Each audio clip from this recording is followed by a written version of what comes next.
Good afternoon and welcome to the May 15th, 2012 meeting of the Glendale Housing Authority.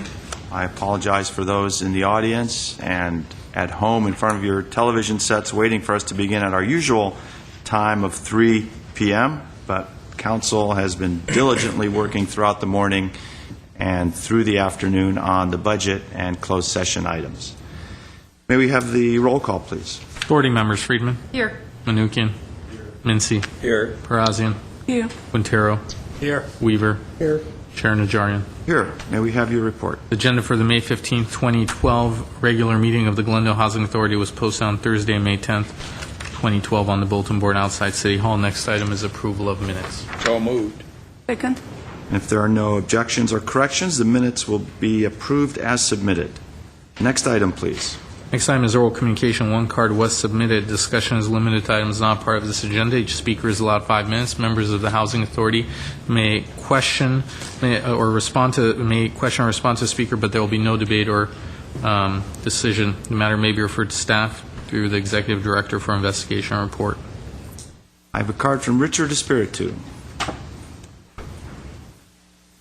Good afternoon, Mr. Chair, members of the Housing Authority and staff. I am Richard Espiritu.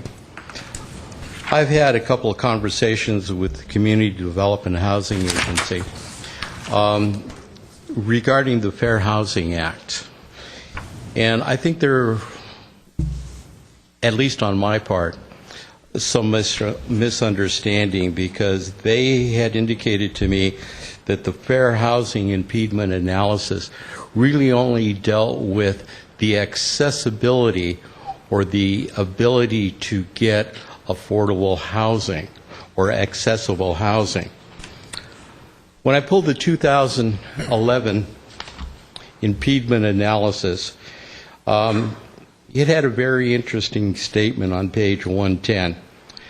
To continue to offer handicap grant programs to assist the addition of handicap accessibility for existing dwellings.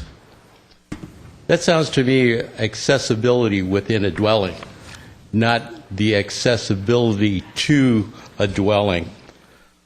When I went back to the 2005 impediment analysis on page 5111 or 521, it says handicap person housing rehabilitation grants providing up to $10,000 to assist low-income Glendale residents for permanent handicaps or disability to repair their home or apartment they live in to handicap accessibility. Translating that, two documents, I think accessibility also means accessibility within the dwelling that the person lives. Also, on the 2005 impediment analysis, it also talks about a lead-based paint mitigation grant up to $10,000. I talked about the CDC report back in January about lead-based paint. The reason why I'm really going after this issue of accessibility within a dwelling is because it has come to my attention that there have been certain departments within the city of Glendale who have made it very difficult for individuals with disabilities to have accessibility within their own houses or dwellings. I don't like that. That's to me is a form of discrimination. And if anybody wants to see me get angry, show me a case of discrimination, be it race, color, creed, ethnic origin, or disability. Especially with disability, because disability falls into three categories. One is the obvious disability, a mitigated disability, or a mass disability. My mother had two of them. I have what is called the mass disability. So with that, I thank you very much, and I'm going to leave each member of the Housing Authority as well as Mr. Ochoa a copy of my 2 pages. Thank you. Thank you very much. I have no other cards submitted. Oral communications is closed. Next item, please. Next item at 6A is Director of Community Development regarding consideration and prioritization of current affordable housing development opportunities. 6A1 is motion providing direction to staff. Thank you. Mr. Ochoa? Yes, sir. At this point, we have a set of decisions that need direction from City Council or from Housing Authority Board related to the expenditure of at least a little over $5 million in home funds. We do have about $6.4 million in federal home funds that need to be appropriated and allocated to a series of projects. But again, at this point, we require City Council direction on those strategic expenditures. For the presentation, we'll have Deputy Director of Housing Peter Zovak provide an overview of the staff report for you. Peter? Thank you. Mr. Zovak. Yes, Mr. Chair, members of the Housing Authority, good afternoon. As City Manager Ochoa stated, community development staff is seeking Housing Authority direction on the prioritization of affordable housing development in Glendale for the 2012 program year. In this presentation today, staff plans to take the Housing Authority through a summary of the funding available for affordable housing, review last year's activities, and then discuss the affordable housing proposal staff has received this year and what staff recommendations are.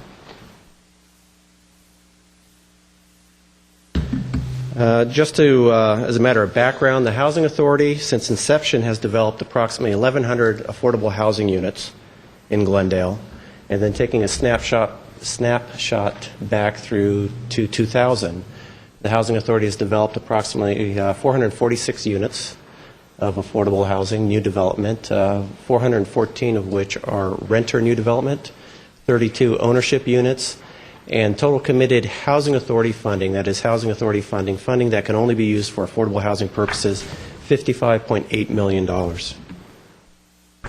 Currently in development, in construction, the Housing Authority has 2 projects, the first being the 57-unit Doran Gardens ownership project and the 5-unit Habitat for Humanity Geneva project, so 62 units in development, all of it ownership. Funding commitments on those total $10.8 million.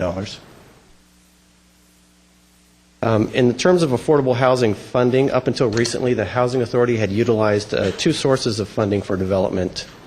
Federal home funds from the Department of Housing and Urban Development and redevelopment set-aside funds generated locally by the Glendale Redevelopment Agency and through their activities.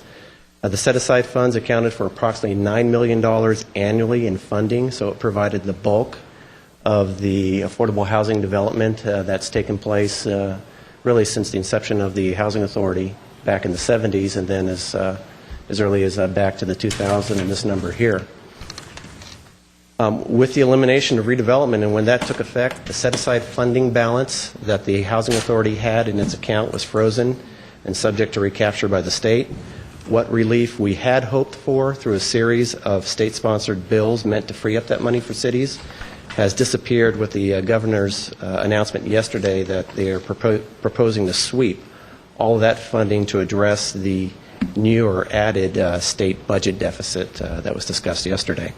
And that totals to about $7.8 million that the Housing Authority has most likely lost. On top of that, there is, with a recent redevelopment bond issuance, there's a funding balance of approximately $7.5 million that's designated for affordable housing. Those funds have also been frozen and are subject to discussions, negotiations, and legal interpretations as to their disposition and most likely will be decided upon at a later time. So looking at the remaining source of funds, the federal home funds, the Housing Authority has approximately $6.4 million in home funds available for new development. We anticipate an additional $900,000 July 1st for the new fiscal year.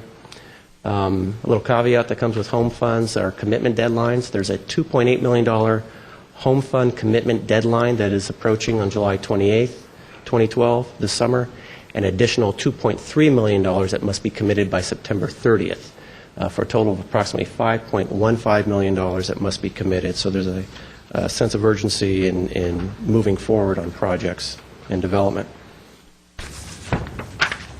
Just to summarize some of the prioritization and actions of the Housing Authority last year when they considered the 2011 prioritizations.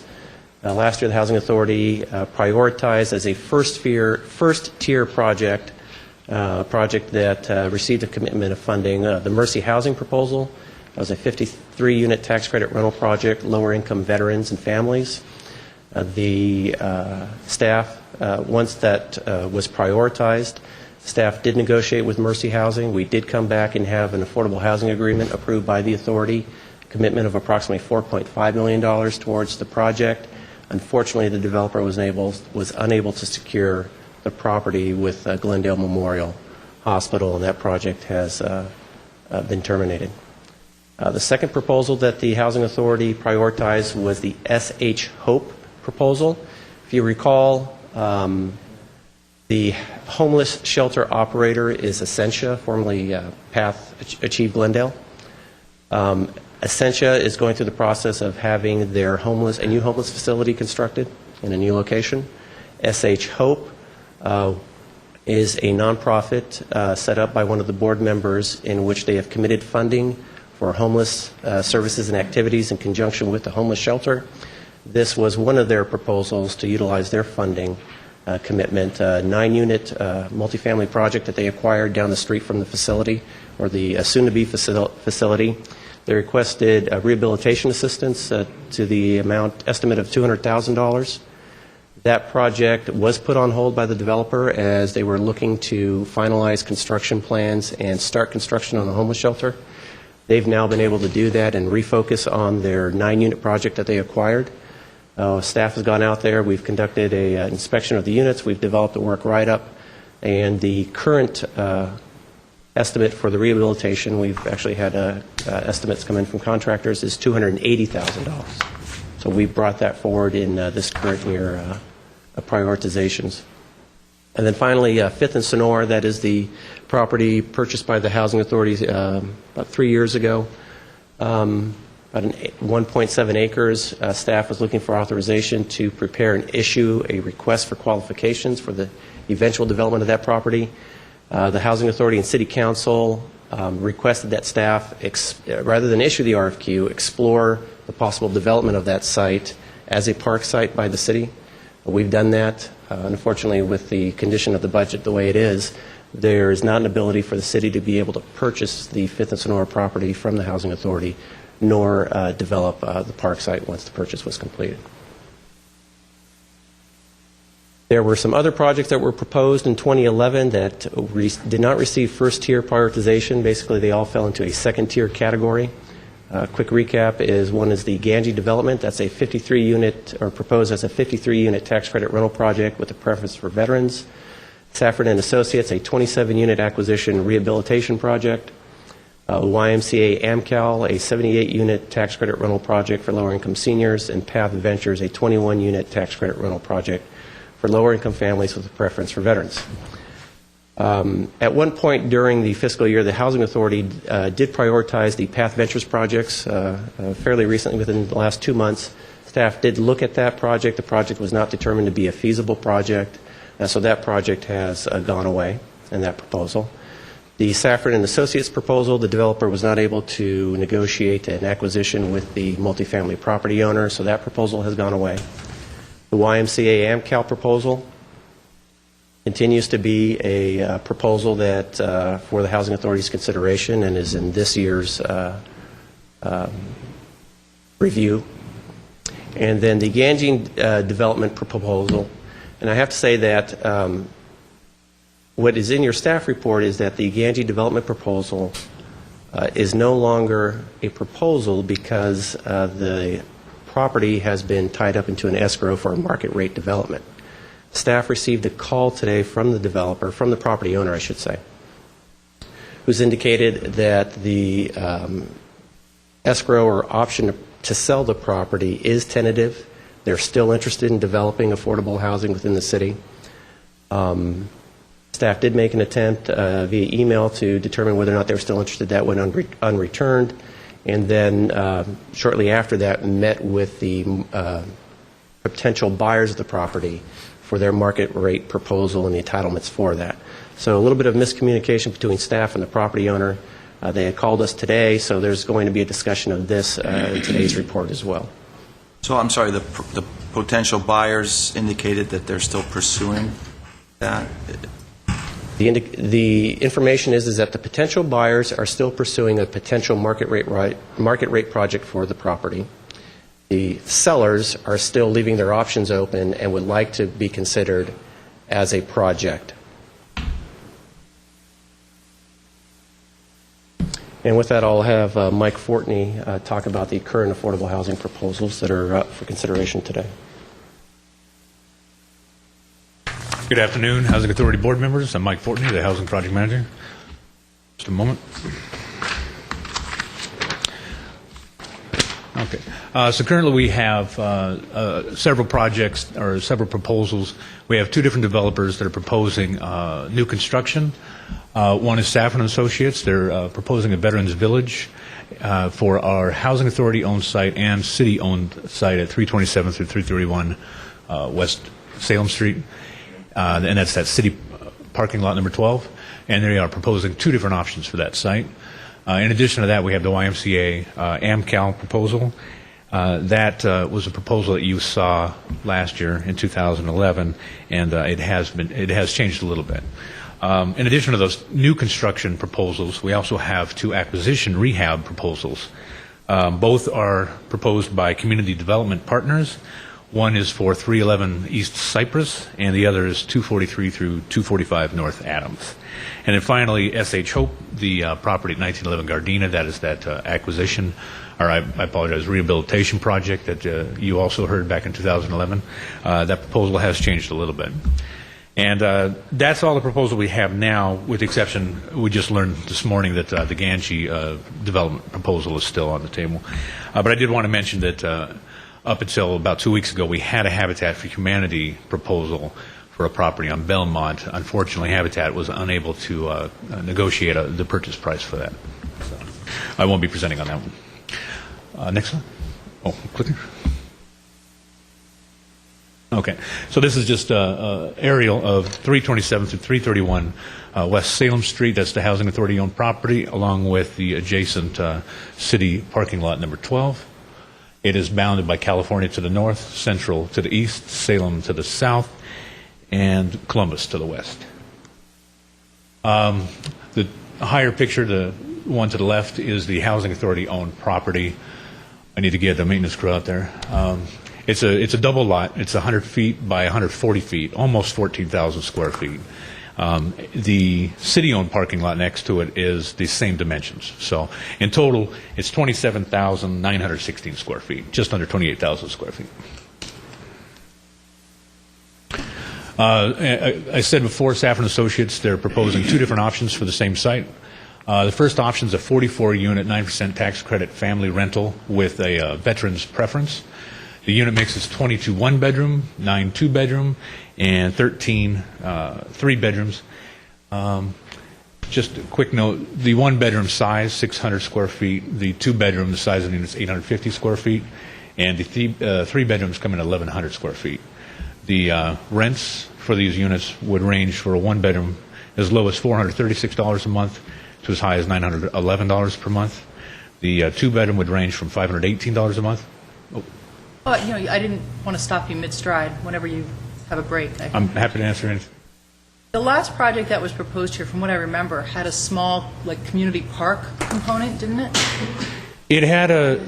Misremembering. There was some sort of an open space that was open to the community? Yeah, it had an interior courtyard, and then they also had an opening kind of to the street on the southeast corner of it. And remember, it had a couple of artist flats. Right. Oh, but it wasn't a park space. It wasn't like a little pocket park. It was just a large. Okay. No. Okay. Thanks. But that you do bring up a point. I should mention that this site was previously approved for a 36-unit affordable housing, 9% tax credit project.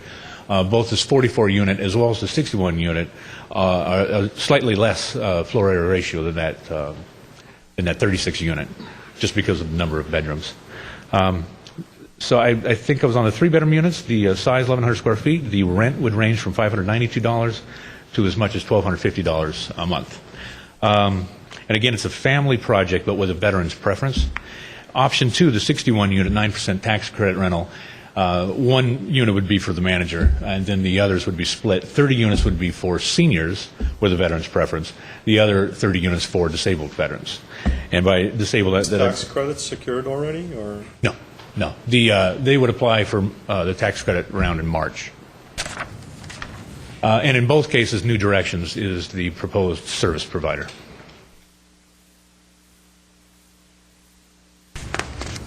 Okay, and some of this I've already said. The site is owned by the Housing Authority and the city parking lot. That was determined to be an underutilized parking lot. For option one, the requested funding assistance is $5,100,000. That equates to almost $116,000 per unit, or $64,000 per bedroom. And you'll notice on option two, the requested amount is $5.25 million, very similar to option one. So option one, they're requesting $4.1 million plus the land Yes, it's exactly right. to give to developers so that they build affordable housing. Right. They would require. We would be required to come up with $4.1 million. $1 million of which would go to the city, I see. and then this. Okay, so it's not 4.1 plus 1. It's plus a total. the land. Yes, it's 5.1 million total, including land. Okay. Okay, 4.1 million in new cash. So you'll notice the subsidy per unit is less for option two because there's more units, but they're also primarily one bedroom. So the per bedroom subsidy for option two is higher than option one, but at $85,000 per bedroom for option one, slightly less than the per unit. So again, 4.25 million for that one would be needed in cash, new cash now. 1 million would go to the city. How do we know the value of the land is $1 million?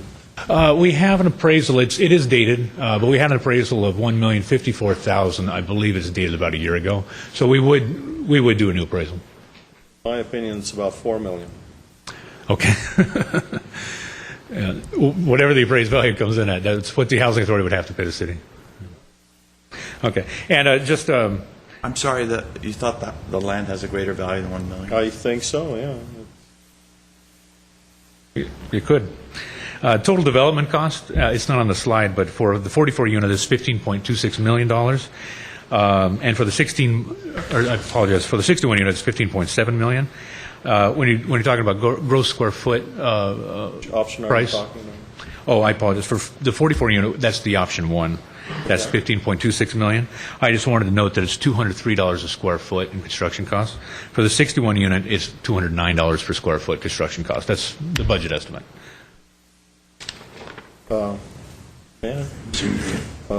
We're infusing $5.1 million, and how much are the 9% credit worth? How much is it worth? Oh, how much are we estimating getting in tax credits? Yeah. I can answer that in just a moment. The developer just mentioned $8 million. So the developer's getting $8 million in tax credits, Yes. plus $5 million from the city. Yes. How much is the project costing? The total development cost is $15.26 million for the 15 million? option one. $15.26 million. Mhm. Yeah. And I can. So the funding, most of the funding is coming from government sources? Yes. Yes. And that's true of almost every affordable housing project. Was that true for ADI as well? Yes. Mm-hmm. It was a 9% tax credit project that included housing authority funds. Those were RDA funds, redevelopment funds, and 9% tax credit funds. And there was occasion where we would get. How did they bilk us out of millions of dollars? Just curious. We might be getting far afield, and It's probably another discussion for another day, Mr. Mnuchin. No problem. I was just curious. All right. Okay. Continue then. The next project, it's labeled 127, 129 North Kenwood Street. That's one of the addresses there. This is the YMCA/AMCAL proposal. The property is bounded by Wilson on the north, Louise on the west, Kenwood to the east, and an alley just to the south between the project and Broadway.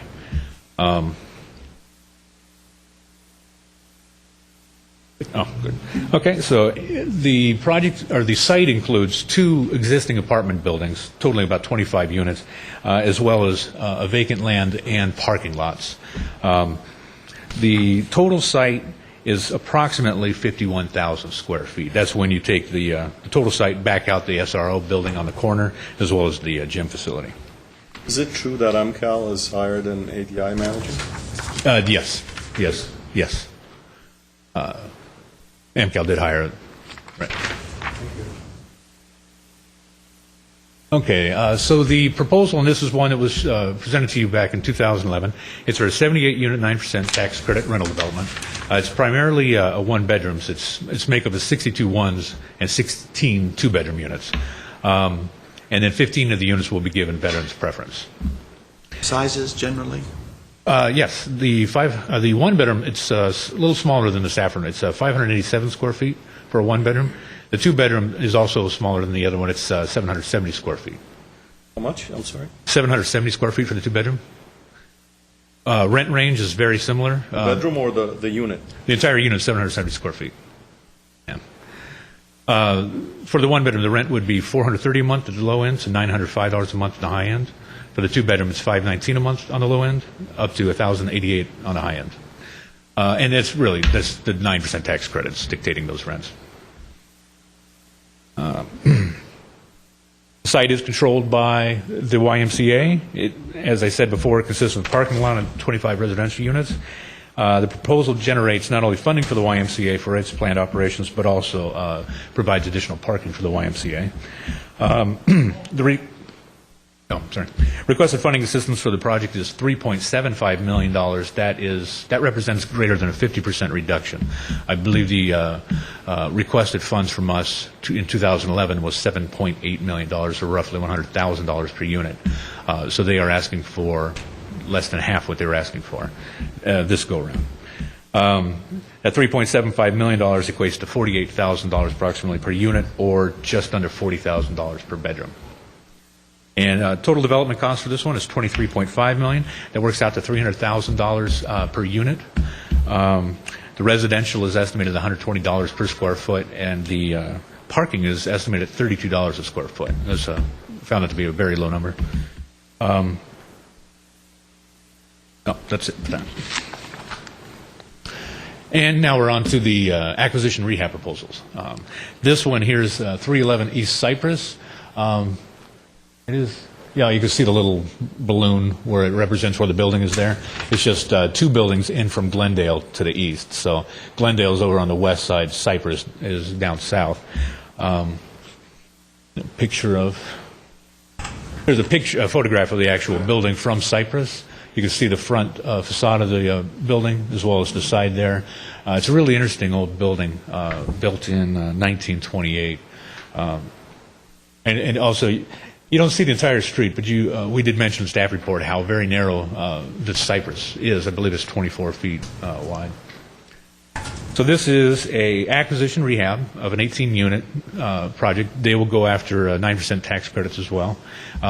Because this is an acquisition rehab, they can get in line much quicker, so they can actually apply for the July 2012 round rather than waiting for March 2013. The project, as it exists now, is a mix of efficiency studios and one-bedroom units. 18 units. This will all be reserved for seniors, of which 6 would be reserved for would be given veterans preference. But all 18 of the units, because of the tax credit rules, has to be for seniors. And I think I mentioned before, but the existing building was constructed in 1928. Developer has a purchase option good through the end of the calendar year. The requested funding assistance is $1,447,523, which is $80,418 per unit. How much is it per square foot? That I did not calculate. I didn't calculate on the acquisition rehabs. My apologies. I can get you that answer, though. And the other acquisition rehab proposal that's being proposed by Community Development Partners, and I should mention all of the developers are in the audience today if you have any questions for them. But the other proposal here is 243 through 245 North Adams. It is on the corner of Adams and California on the southwest corner. It Here's a picture of it. It's two buildings, two separate buildings that mirror one another with a central common shared courtyard. So this would be an acquisition rehab of 27 units. They would also seek 9% tax credits, and they can apply as early as July of this year. It's a mix of studios one and has a couple of two-bedroom units as well. So all 27 units would be reserved for seniors, with a preference for that 6 be reserved for veterans. And again, The cost, you would hope that rehabbing buildings would lead to a lower, would cost less, Costing more. costing more. I apologize, I didn't hear you. You would hope that rehabbing a building from 1928 would somehow lead to a lower cost per bedroom, but in fact, it's costing more than new construction. Right. We don't have bids yet, so we're only working on estimated budgets. But we do have a kind of a generic work write-up, and the write-up for the building built in 1928 is more comprehensive than this one. Including seismic upgrades, obviously. I believe it was Oh, it was? upgraded already. It's been upgraded. Yeah. So new on this slide, developer has not yet secured a purchase option on this site unless that has changed in the last 2 weeks. Still working on it. Okay. So that second bullet still holds true. The requested funding assistance for this one, $2,670,000, which is just shy of $100,000 per unit, or $92,000 per bedroom. And then last on the list here is 1911 Gardena. You can see the little balloon with the A there. There's railroad tracks behind the project and Gardena in front. Here's a photograph from Gardena. You're looking at the front facade of the project as well as the side of it with the stair railings. That's one of the things that would have to be addressed, though that's really shaky. And this is the driveway to the rear parking. This is a 9-unit apartment building. The SHO already owns the property, so this is a rehab. This is not an acquisition rehab. It's a mix of 1 and 2 bedroom units. The building was actually constructed in 1963, and all the units, once the rehabilitation has been complete, will serve as transitional housing for formerly homeless. The requested funding assistance is $280,837. That is based on actual bids. When we brought this project to you in April of 2011, we had an estimate of about $200,000. But once staff did the walkthrough and we did the write-ups, we realized there was more work that needed to be done than we originally thought. So that $280,000 translates to $31,000 per unit, or $21,000 per bedroom. You notice the per bedroom per unit is considerably lower, but that's because it doesn't include the acquisition price.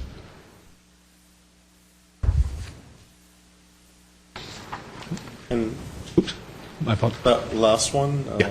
it's affordable as well? Yes, it will be affordable. The rents that I quoted before will be similar to the rents in that one as well. Mm-hmm. How can they do that and no one else can do that? We're not quite there yet on the rents for that one. That's not a 9% tax credit, so the rents won't be subject to that. This is strictly home funded, so it'll be home low rents. Means what?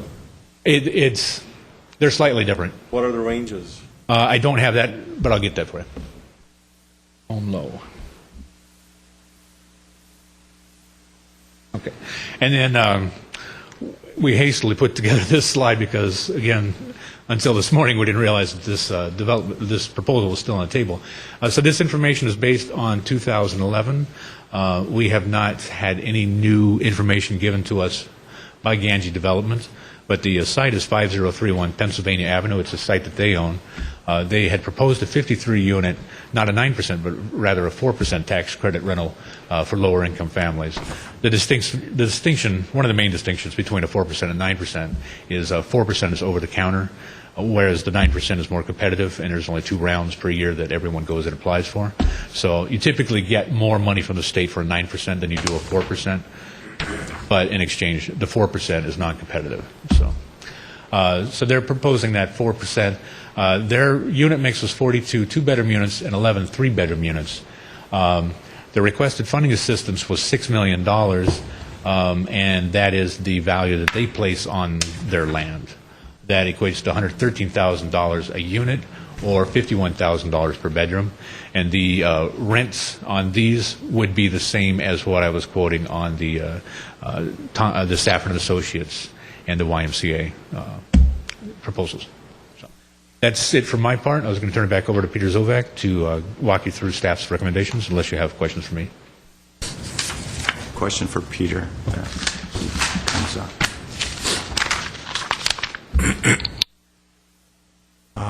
Okay, Peter, so just to reiterate something that you said at the very beginning, just so we're clear, we have to commit $5.4 million by September 30, well, in two portions, obviously, but the total amount of 5.4 by End of September. 5.1, I'm sorry, by the end of September, or that money is gone. Correct.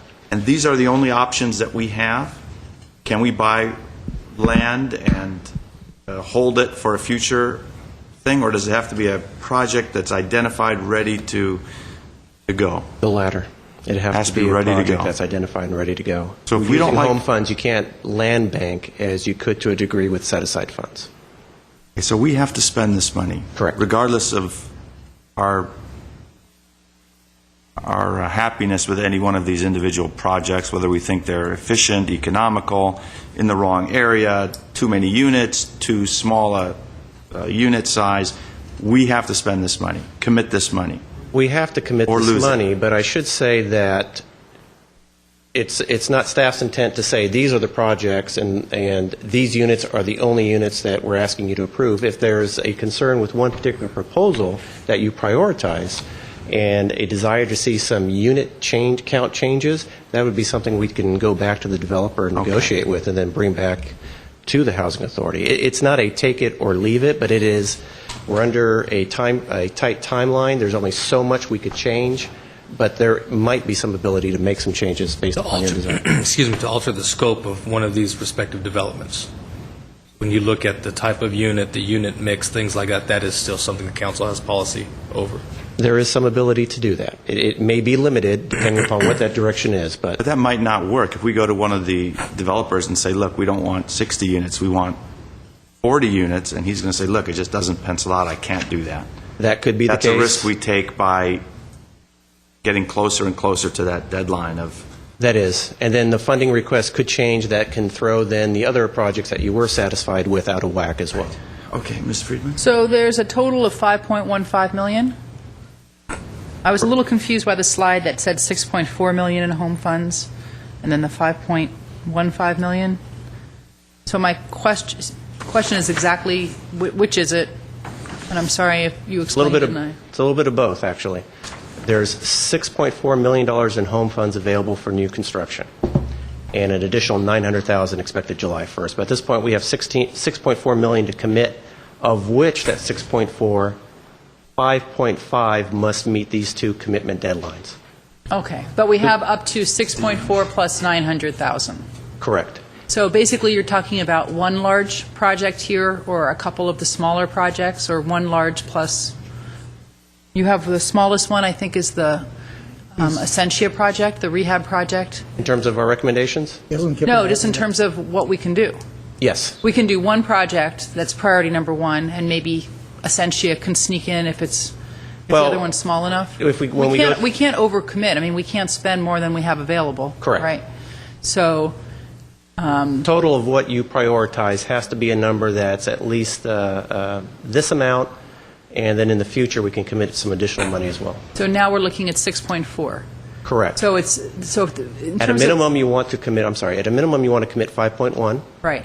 At the most, you can commit 6.4. Right. And come July 1st, an additional 900.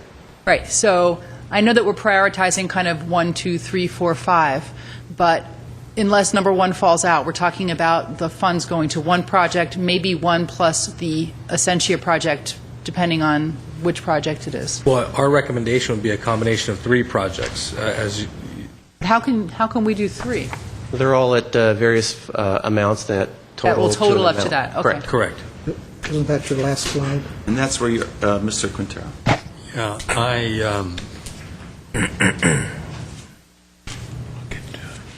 the I idea haven't of rehabs I'm okay with that. Rehabs, have their place, but I guess my issue has to be with a 1928 building on a narrow street.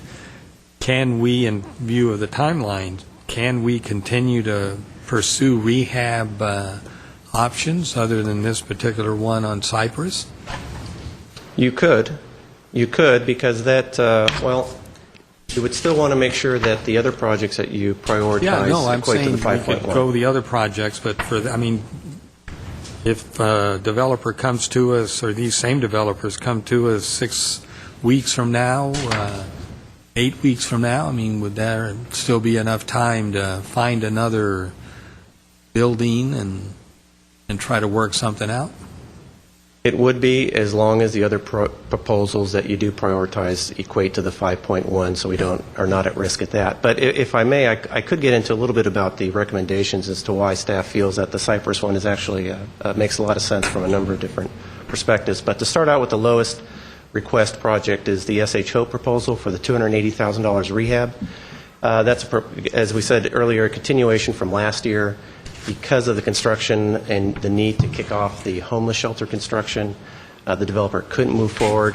They are ready now, $280,000 on a project that's intended to serve as a funnel for those people graduating out of the homeless shelter and be able to move out of emergency housing into a short-term transitional housing.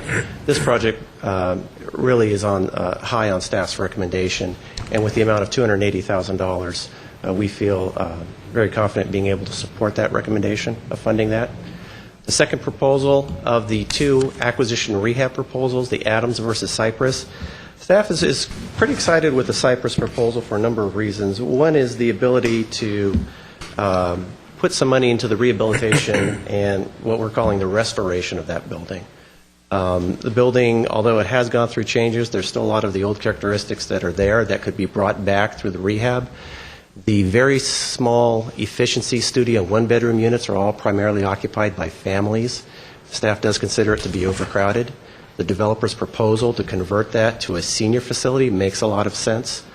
The parking for this particular project, being built back in 1928, they only have 10 on-site parking spaces, which is not enough to service the existing population there, and as a result, the residents park in this street that both sides of the street, and the street being only 24 feet wide, is very narrow and dangerous. We think that this proposal to conduct the acquisition rehab, to perform the relocation, and to occupy it with seniors makes a lot of sense and to restore this 1928 building.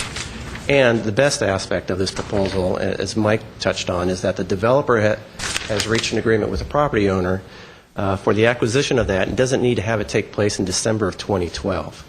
That option to purchase is contingent on the developer receiving tax credits projects. In the past, in certain cases, the Housing Authority has been asked to fund the acquisition of properties to gain site control and then apply and hope that you get an award of tax credits.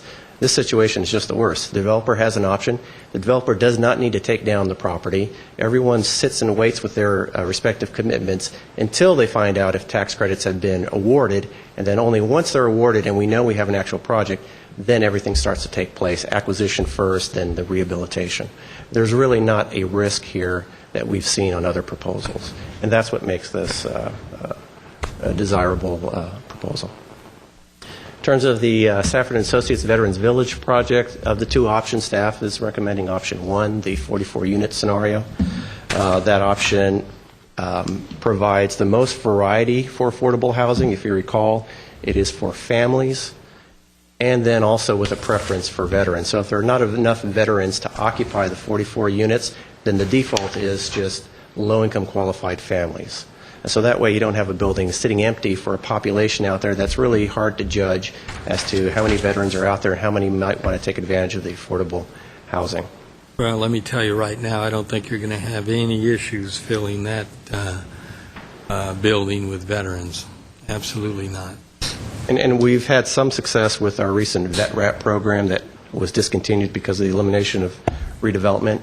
We had 9 veteran households being given rental assistance while they pursue their education, pursue some additional employment, and they all expressed an interest in having a permanent supportive housing project that they'd be able to live in, and knew of others, not necessarily in Glendale, but in LA County, that would want to take advantage of a program like that as well.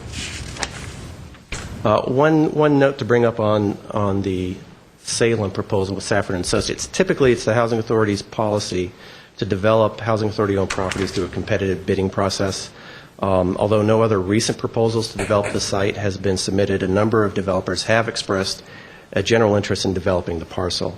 Per the Housing Authority's guidelines for developer selection, you could make the determination to sole source your Housing Authority-owned property if you feel there are certain findings that could be made. Those findings include whether or not you feel the project has addresses... Sole source. Meaning appointing a particular developer to develop the project as opposed to opening it up that wide. Our land? The land that the city has? Correct. Housing Authority land. If you feel that the proposal is providing for special needs or a focused population, if you consider it to be small development, historically significant, unique community partnerships, and limited leverage funding sources. In this particular case, for the Safford and Associates Option 1 proposal, staff does feel that with the veteran population being proposed, it does meet a special need or focused population.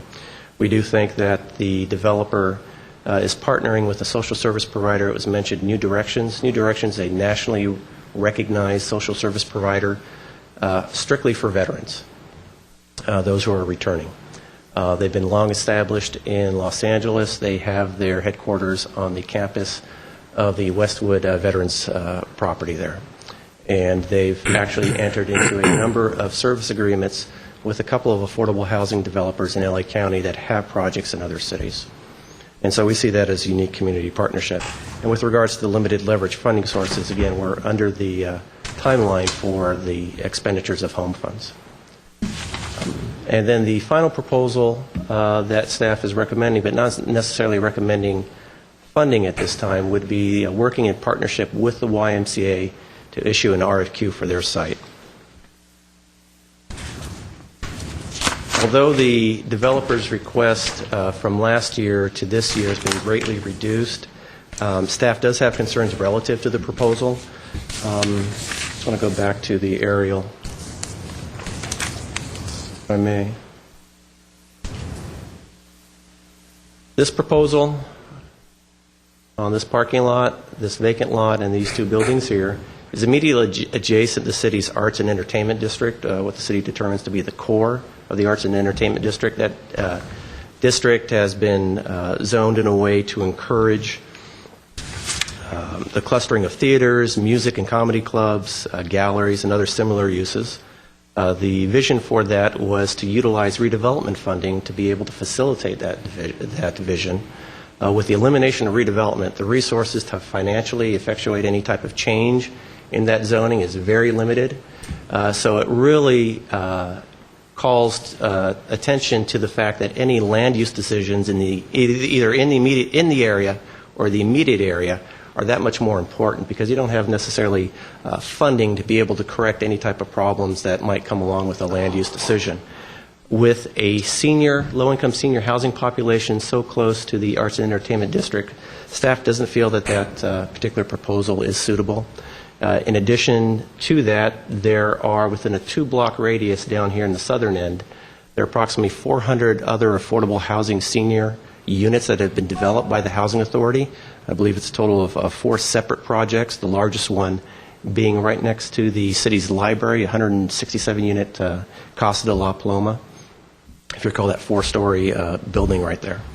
So there's what staff feels is an overconcentration of affordable housing that we wouldn't, for seniors, that we would not like to add in this particular area.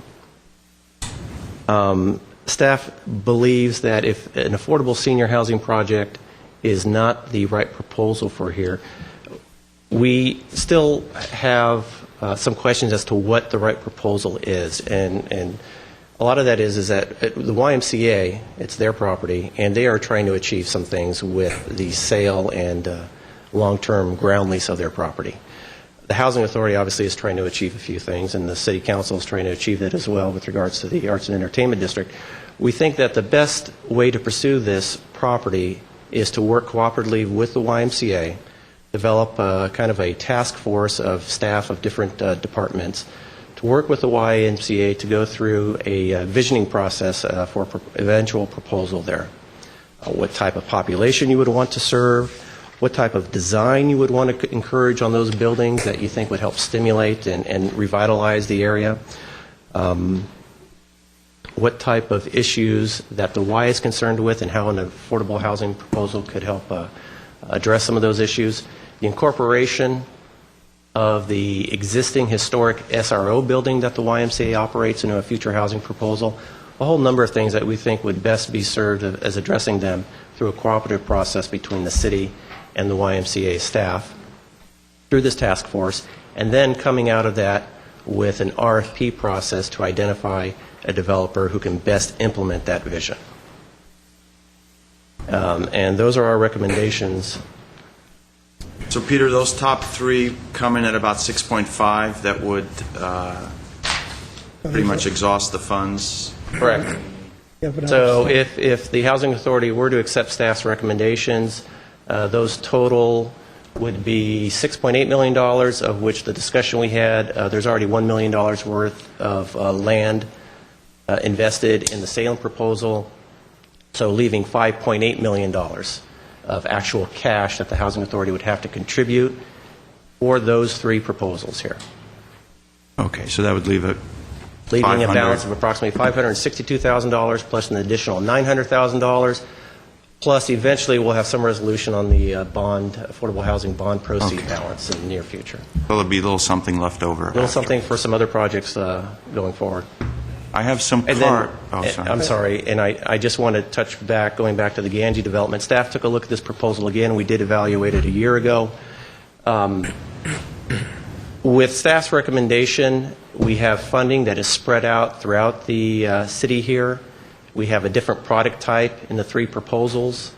The Ganji proposal would take approximately almost nearly all of the money that the Housing Authority has. And there is a private deal that's on the table now for that property. Correct. The market is addressing that Uncertain. issue. Right. So we would, at this time, given the new information, we would continue to rank this as a second-tier project and not a first-tier with a funding commitment. Okay. Thank you. Mr. Weaver? what stage of development does it have to be by the deadlines? Sign papers? Or But it would be an affordable housing agreement or a DDA, depending upon which property we're pursuing. And what information would you need in order to sign off? We would, if Format. given authorization and maybe some direction as to any modifications you might want to see in any particular proposal, we would go back, meet with the developer, negotiate an affordable housing agreement, come back to the Housing Authority by July, by the first July deadline, with one of those proposals to commit that funding. Yeah, on the new, there'd be no preliminary designs or, No, if the Housing Authority would recall, the Housing Authority has taken the duties of design review and given those to the city's design review board process. So you'd really be considering the actual AHA or DDA and any discretionary approvals that require Housing Authority or council. back, we're doing rehab, so there's nothing to see really. Right, right. And then the new one going out to, now there'd be one, but it'd be too preliminary to see anything. Correct, but we would be looking to come back with a funding commitment this summer and then allow it time to go through the entitlement process and then apply in the March round of tax credits. Okay, thank you. Okay. I do have about 4 cards, but if anyone would like to speak at this point, I'll take them. Okay, we're going to allow 3 minutes. Richard Espiritu, followed by Bob Getz.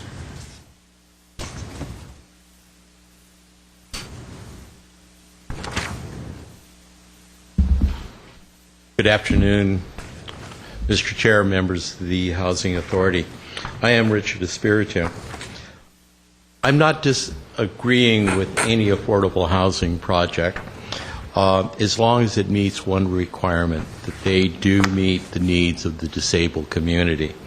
Of the projects presented here today, I'm very in favor of the Veterans Village of Glendale. However, I really do believe they need to meet the needs of our new coming veterans back to the United States, especially considering the post-traumatic stress syndrome. As Mayor Quintero said, there will be a great need. I could name 3 instances. One is a friend of mine who just got back a little over a year ago from Afghanistan, who is married, has 2 children, 1 on the way. He definitely needs a 3-bedroom. I also have another friend of mine who's a veteran from Vietnam. He's homeless, and he also needs a place. The most recent friend of mine is a gentleman by the name of Jose. He's 20 years of age, just got out from Afghanistan, had shrapnel metal removed from his back, was living in his car. Glendale Police Department impounded his car. He was sleeping in a washer and dryer apartment complex, and now he's staying in Westwood with the veterans. Got him over there. I am really impressed with the veterans, Village Veterans Program, and I think that would be, you guys have to make the choice, and ladies have to make the choice, but that would be the one that I would like to see happen. Thank you. Thank you. Bob Getz, followed by Matthew Sigerdahl. Good afternoon, Chairman Najarian, members of the authority. I'm Bob Getz, a resident of Northwest Glendale, and I'm also a member of the Glendale YMCA Board. As you might expect, the Y is very disappointed that staff are recommending that our affordable housing project for low-income seniors and military veterans be deferred and possibly restructured. While this information is disappointing, it does not come as a surprise to us. Staff were courteous to inform us of their position at the Y board meeting about a week ago. It seems one of staff's major concerns is that the Y's proposed project would be located adjacent to the city's new downtown arts and entertainment district. Apparently, staff believe more affordable housing for seniors and veterans in this area would be incompatible with the new entertainment district. 8 years ago, when the Y began planning for its affordable housing project, we had no idea an arts and entertainment district would be created nearby.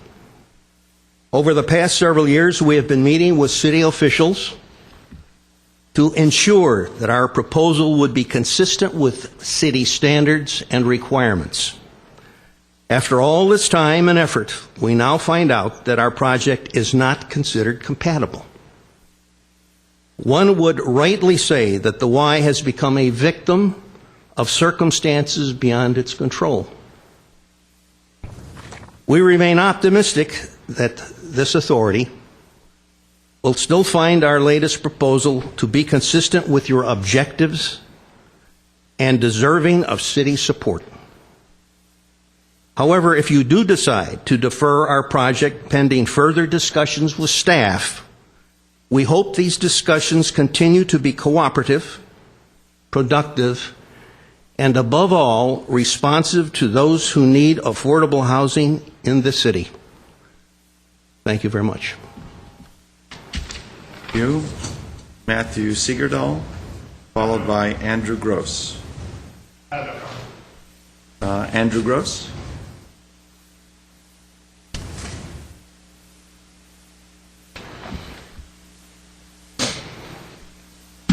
Good afternoon, Commissioner, members of the Housing Authority. My name is Andrew Gross. I'm president of Thomas Safran Associates Development Company. I'm also on the chair of New Directions and president of the Housing Committee for New Directions. I'm not here speaking formally for New Directions. That said, New Directions is a proposed partner and service provider for the project we are proposing at 327 to 331 West Salem. I think staff did a very, very sufficient and well presented job in presenting our project, so I won't speak further to it. I will say really what we're offering, and we understand that the Housing Authority does have somewhat of a proverbial gun to their head, but our goal is really to provide a reliable development partner to the Housing Authority. I think many of you were at the Gardens on Garfield open house that we had about a year ago, and Thomas Safran has been in business for over 35 years presenting quality, affordable housing projects with the goal of enhancing the members of the community which it serves. And you could rest assured that although the plan and unit mix and makeup of the project will be developed at the highest first-class level. So I know some of the questions concerned maybe some open space and some other FAR issues. Though that said, this project is less than FAR. I think one of the questions was from the previous approved project from a developer I think many people would not like to mention, so I won't mention their name. That said, I'm here to answer questions. Again, it's a pleasure and it's a privilege to be able to provide our services to the City of Glendale and to the Housing Authority. Thank you. Thank you. This is Mr. Gross. I don't have any other cards from the public, so let's go to Mr. Quintero. Okay, I'll go first. I think the staff did a good job of presenting the alternatives. I'm very excited about the Salem site, particularly excited that the developer would be Safran. They did a tremendous job on Cypress. All you have to do is drive by and take a look at the quality. Garfield. Go. What's that? On Garfield. Then, in terms of teaming up with New Direction, that's for sure the best operator. They've certainly got the experience, and I think that project is right on target. It's an empty lot that's been through the mill, so to speak, and then you've got that parking lot next to it that's totally underused. And incidentally, I drove by it sometime last week. There's an elementary school literally, very much within walking distance from this particular site. So I think this is the ideal option for us. And I think option one is the best bet. It certainly comes in at a reasonable cost. The Cypress, I don't know, I guess I'm just not persuaded yet.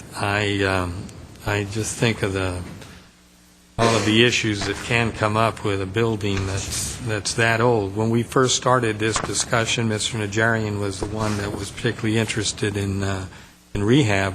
I guess what I had in mind was that maybe sweet spot between 1955 and 1965, somewhere in that genre of building. There's so many here in Glendale that do need rehab, but somehow their bones, the way they're laid out are a little more, I don't know, that sort of persuades me more.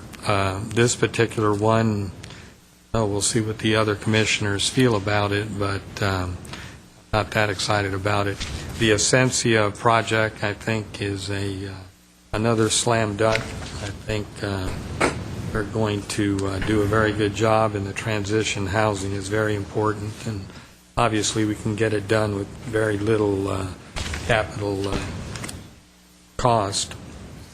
The why, I think that is exactly what we should do, and that is to go out and work with the Y and work with other partners and see what we can come up with for that location. I think we can do something other than what we're proposing. I just don't think a senior housing unit there makes any sense at this point. I know that Y needs help financially, but we're here to build affordable housing units in good locations, and I just don't think that for seniors that's a particularly good location. By the way, back to the Salem site, being just a few feet from Central. That means that there's excellent bus service up and down Central that can take people to either hospitals or to the Verdugo Job Center or to a work or school. So that's another plus for the Salem site. Okay, thank you, Mr. Quintero. Any next? Mr. Weaver. Okay. Yeah, we're operating under a time limit, a dollar limit, which isn't the most favorable. But given that these three projects that are recommended are spread throughout Glendale, one catering to transitional homeless people, second mainly with seniors, whatever, and the third with families and veterans. I detested and hated and voted against the previous Salem site. I look forward to seeing what designs I brought forward on this. Try to save that huge oak tree in the back, which previous project said had to be taken out. It was 24, 36-inch diameter oak tree right on the property line. I don't see why it had to go. And I hope they like fish, because they got Clancy's Seafood Broiler across the street. And as Mr. Quintero says, there's a lot of amenities right nearby, walking distance to Brand. And I think it'd be a great place for a lot of deserving veterans that are coming back. And of course, the seniors in that location and transitional people. That's one of the big things we're trying to do, is rehabilitate and get them out on their feet again. And it's low cost. All three of these get us within the limit of what we have available. I think they can do the funding, and I look forward to working additionally with the Y in the future as to what we all agree would be the best use of that land, which probably will include some parking, additional parking for the Y, which they desperately need. So with that, I know there's other good projects, but like Ganji, I know him, but $6 million, that's all into one. All we've got is one. Here we get three. I can't pretty well turn that down when it serves a number of people, different groups. So I'm fine with the recommendation. And I just want to clarify one of Mr. Quintero's comments. When he was talking about the Gardena, he was talking about Essentia. But that's actually S.H. Hope, right? The Essentia project, the earlier one dropped out. They're teaming up as the... It's a relationship. I know Essentia had one earlier. He said they dropped out for... No, S.H. Hope is kind of an offshoot of Essentia and their work. They're separate entities. A board member who sits on Essentia also helped establish S.H. Hope. And S.H. Hope guaranteed putting up funding if the city were able to receive a 108 loan for the development of the homeless shelter. And then they... So that's one and the same then? Correct. We're not... Okay. Thank you. Mr. Manukian. Yes, thank you. Question for staff, or maybe the city manager. Can we develop our own affordable housing on our own property and with the funds available? I imagine so. As a housing authority, to go into the development business, and there are examples of that working, but there's also examples of that working out very badly. Well, there are examples of what we're doing today not working as well. Mm-hmm. So considering that we're having... Sorry to interrupt you, Housing Authority member Manukian, but in order for the Housing Authority to own and operate its own affordable housing... No, build it, not own and operate it. We can certainly give it off for management, other companies. But what you're suggesting is that the housing authority build it as sort of the owner. Yeah, and contract out the management of the property. Yeah, there's some limitations, which I think Peter's going to get into. Great. Yeah, correct. There are limitations in what cities can do, and the limitation is with regards to a definition of public housing. For the longest time, the city has been Housing Authority has been making findings that the projects and the way that they're financed now, in that they're owned and operated by a developer rather than the city, makes them exempt from, I believe it's Article 10? 34. Article 34. That's a prohibition against doing that unless the item has gone to a vote of the public and been approved by a certain percentage. So we there are can't do it some unless there's a restrictions. vote of the public? We can't build an affordable housing project Without a vote ourselves? of the public, correct. Without the vote of the public? Correct. There are certain defined exemptions and sort of contracting. What are the develop- exemptions? Well, doing a disposition development agreement with a housing developer, for example, where the key exemption is privately owned housing. That's the key one. I don't, I just think that I don't want to support any of these housing projects. I would rather see the city build its own housing and give the management to a management company. I've just been accused walking in here of getting bribes for Section 8, giving out Section 8 to different people, and I understand the history of affordable housing over what happened over the past few years. I don't think that's been settled yet, and we're still going through that. And I'm not casting any doubts of any of the developers here, but I'm weary of doing any kind of affordable housing at this point. It just seems like the city is giving out a lot of money for very little return to the community. I just, at this point, I'm not ready to support any of them. So, You, Ms. Friedman? Let me ask, what happens if we don't build affordable housing? I know that there are RENA numbers, and kind of where are we with that? And do we run into penalties if we don't build more affordable housing? All of the above, yes. Yeah, so we get fined by the state if we don't Correct. build affordable housing. And this money, if we don't use it, we don't get to keep it. It goes back to It'll go other- back to, in this particular case with the home funds, it'll go back to the Department of Housing and Urban Development, and they would redistribute it to other agencies. Okay. Let me just clarify. Add to that there's a couple of processes that we have to have a certified housing element, which we do. We comply with that. So that not having that would mean we wouldn't be able to get certain grants. There's also we still have the obligations to related to affordable housing under the set aside the redevelopment law, even though they've taken away all our money. I'm not sure how that's going to work in the future, but we still have those obligations. I'm not sure if necessarily we get fined by not doing something, but yeah, there are certain legal obligations that we continue to have as it relates to affordable housing. Yeah, I thought that there were state mandates about how much affordable housing cities have to build, and there is a penalty if we don't build it, correct? Well, there are penalties if we don't zone for it, which we have, and there are penalties if we didn't build affordable housing with our set-aside fund, which we. But so yeah, the which answer we to the don't question have is anymore. correct. But it's an odd situation because Jillian can correct me if I'm wrong, but we still have those affordable housing obligations even though they've taken away our money. So I'm not sure how that's going to work in the future. We don't have set-aside funds.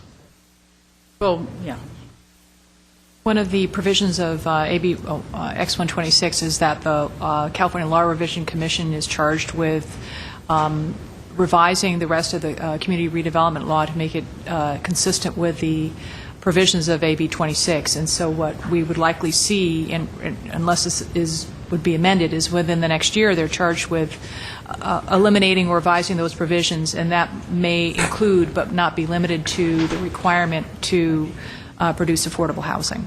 So we're in a state of flux at this point in time. And back to Mr. Manukian's point, just so we are very clear, in terms of the type of affordable housing, what Peter and Mike were describing were rental housing where we manage it. There's also owner-occupied housing, much like Doran Gardens. But again, I just would caution the authority board that if we are not developers, we venture into the development business, we don't necessarily have that expertise. And so we just have to be very, very careful about the projects that we undertake. We can get the people that worked on the police building. So, in any case, Second. I support the staff recommendations. For me, the proof for Saffron is the other project that they built, which, not to take anything away from other projects, but it's the nicest project that I've seen. The Habitat projects are very close. I'd put them in that same range, the Habitat for Humanity projects. But the Saffron project is really a gorgeous, gorgeous project. I mean, they put a piano in the rec room, I think out of their own money. As far as I understand, Thomas Saffron donated furniture from his family that was antique furniture for their rec room, as opposed to what you normally see as sort of institutional, kind of hospital furniture. They donated real antiques. It's got a clock tower. It's got beautiful landscaping. It just went beyond. It went beyond what's normally expected from affordable housing. So I was happy to see them back proposing another project. So I support that project. And of course, we don't know what it's going to look like. It may change when we see it. But at least for them as a developer, I'm very comfortable with them. I support the SH Hope project. It's a very good cause, and it's a great bang for the buck. And I also support the Cypress project because, from the way I understand it, the building is a problem right now. So you're dealing with kind of a problem property as well as getting more affordable housing. And to me, if you're going to do rehab projects, what makes the most sense to target are buildings that are problems right now in the community, whether they're code enforcement problems or safety problems or overcrowding problems, and focusing on those buildings as opposed to just kind of going out and buying a building. So I think you kill two birds with one stone. You achieve two goals of not only creating the affordable housing, but of dealing with a building that's causing a problem in a neighborhood. So I support that as well. I am worried about what's going to happen to the Sonora site at some point. I read the staff report, and as much as I think we'd all love to see a park there, the financing is not available, and it's not a city-owned property, it's a housing authority-owned property, so it would have to be purchased by the city. So I don't know whether we just put that property up for sale or whether we move forward, but at some point we're going to have to decide something about that project. And in terms of the YMCA, it's really tough because I think everybody up here supports the YMCA 100%. My issue is not so much that this project's going on next to an arts and entertainment district, it's that we have pretty much all of our affordable housing within a couple blocks. I'm sorry, our senior housing within a couple blocks. And I just worry about having a senior housing ghetto in that area. I think it should be spread out. I think that senior housing should be spread out around town. That mistake was made, I think, with some of the affordable housing projects where they're all in a 2 or 3 block radius. And I think that was a mistake. And it shouldn't be a huge surprise because I've voiced these concerns to the executive director of the YMCA, at least my concerns going back many months on this. So I don't think this was just sprung on the YMCA, maybe some of the board members, but not to everybody within the last week. That said, I think that having a project there is very important to the Y, and I'd like to see that happen. So I think that the staff's idea of doing this process, going through the process with the YMCA, is really because everybody wants to help the YMCA have a project there to deal with their issues and their land. So I hope that by the next round, there is something in place that I can support, because I think it is important for the Y, and I'd like to see that happen. Mr. Mincy? I support the staff recommendations, particularly on Saffron. As you mentioned, they go way beyond what normally is in a project. It's beautiful. And the fact that it's a veterans project, which is even better. Their rooms are larger, if you noticed in the descriptions. And as far as Mr. Manukian's comment on our handling the housing authority developing. Don't attack me, Mr. Mincy. No, I'm just answering that we have a problem with time anyway. We don't have much time to spend this money. And if we really would have to be careful that we're not into trouble on, what was done. But I accept what you said. Thank you. So I support the staff recommendation of those 3. Thank you. Ms. Perazia? First of all, I wanted to commend the staff for the well-prepared report. And then, to me, if we're going to lose all money and the state will take over all of the money, so we need to do something. And I agree with the staff recommendations. So, for all the 3 projects. Thank you. Thank you. And as for me, I do like the the SH Hope project. It's a very good value, and I think they are, because they own the property, they have a lot more skin in the game to make sure that it's going to be a successful project for formerly homeless people. The next one is a 1929 building, 1928 building. I think it does solve some problems in that area. I think it will make a perhaps an functionally obsolete building something that will add to the neighborhood, as well as remove some of the vehicles that are currently parked on the street, because I think our experience is clear that the seniors do not have the same level of vehicle use and vehicle ownership that a market than a regular housing project has. As far as Saffron project goes, I do like it. They did do a very good job on the gardens at Garfield.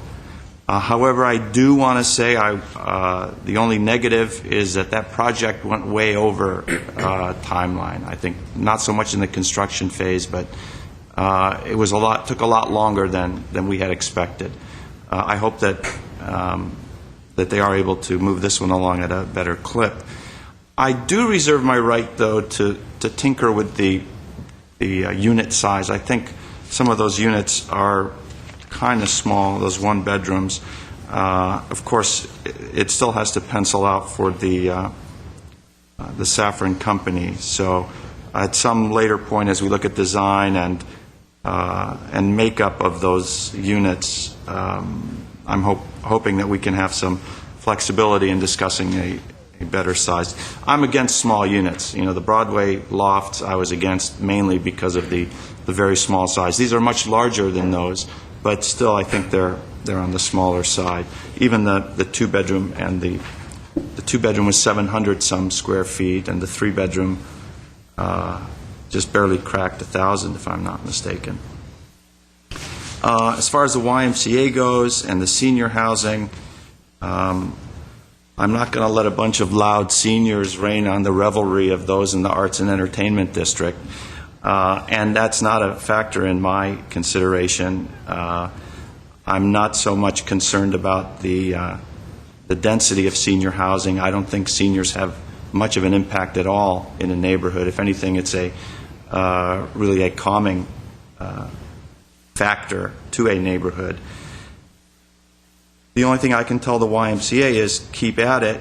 I know your project has a lot of additional benefits to the city because you do serve. It'll be in conjunction with your services at the YMCA, as well as preserving the historical frontage, providing some parking, which affects that neighborhood as well. So I think it's a win-win. The projects that we had before us, though, I think eke out a win over the YMCA. I would like you to keep working with staff. We're going to be getting some more funding. There's still some funding on the table, some $500,000.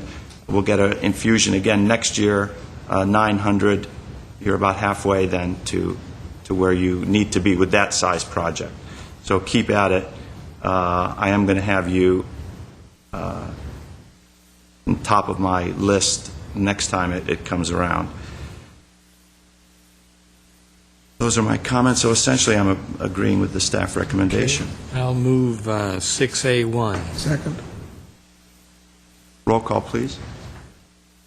Authority members, Friedman. So 6A1, I don't have it in front of me. The staff recommendation. It's the direct- No, I understand, but it's the staff recommendations as Yes. proposed. Okay, yes. Menuchyan, I know. Mincy, Yes. Parazian, Yes. Quintero, Yes. Weaver, Aye. Chair Najarian. Yes.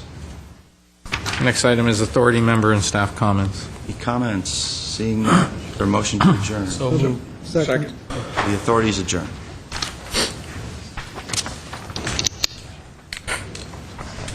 All right, I'll